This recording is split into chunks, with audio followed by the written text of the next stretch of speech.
रविवार बौद्ध सहर में डेली मार्केट रे टिके अधिक भीड़ परिलक्षित होता है। एही दिन डेली बजार में परिबा पत्र सहित बिक्री होता है विभिन्न प्रकार बुणा लुगा। पश्चिम ओडिशार विभिन्न जिल्लारू बुणाकार भाई भौणी माने चली आसी बौद्ध डेली मार्केट को। एही दिन बुणाकार बजार में प्रबल भीड़ देखा मिलता है। अनुगुल, नयागढ़, कंधमाल आदि ओडिशार अनेक जिल्लारू ग्राहक माने थाई आसी निज मन पसंद लुगा खरीदे। बहुत मार्केट बहुत बढ़िया बेपार होचे आर कस्टमर मान बहुत दूरी दूरांतर भी आउजन। ब्रह्मपुर, आम नयागढ़, दशपल्ला, आम आड़ू सोनपुर, बरगढ़ सुतरू ये आउजन लोक मैंने बहुत बिक्री 1.5-2 लाख प्राय है। प्रत्येक पाली 1.5-2 लाख है। आर इनार चाहिदा होचे संबलपुरी साड़ी बहुत भेराइटी देखी पारुछन।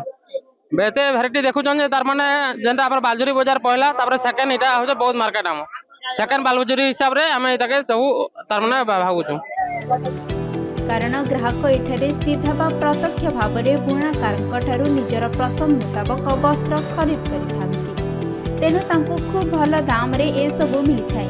विशेषकर विभिन्न उन्नत किस्मर साड़ी एठारे खूब कम दाम रे मिलता है। तेणु एही बजार रे प्रायतः महिला मानक भीड़ परिलक्षित होता है। कारण शताधिक बुणाकार बजार रे निजर पसरा मिलाई थांती।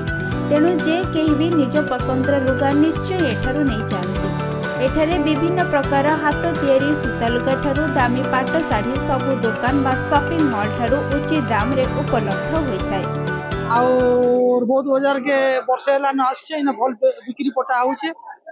इन लोक मान चाहिदा भल अच्छे जे संबलपुरी साड़ी के बहुत पसंद करछन। सेनु सहित ड्रेस पीस भी भल चलुचे।